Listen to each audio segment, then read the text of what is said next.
జనసేనకి 238 336లో పోటీ చేసి అనేది పచ్చి తప్పు అన్నటువంటి లెక్కలు మాట్లాడుకున్నాం మనం.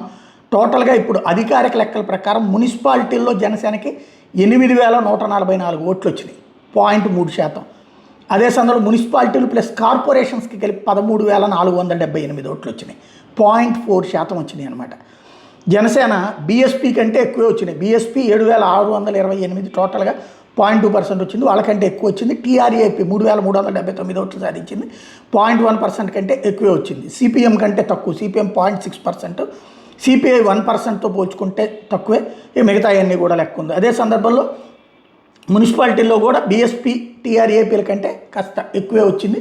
జనసేన అద్భుతమైన పెర్ఫార్మెన్స్ కాదు, అట్లాగని చెప్పేసి ఉనికి చాటుకుంది. రావడంతో ఒక కౌన్సిలరు ఒక కార్పొరేటర్ గెలుచుకోవడం అన్నటువంటిది సరిగ్గా వ్యూహాలు పన్నితే కనుక కొంత అవకాశం ఉంటుంది. రేపు హైదరాబాద్ దాంట్లో అయితే చాలా కీలకమైనటువంటి అవకాశం. వాస్తవంగా ట్రై చేసింది కూడా హైదరాబాద్ కార్పొరేషన్ టైంలోకి అయితే తమతో పొత్తు పెట్టుకోవాలన్నటువంటి ఫీలింగ్తోనే.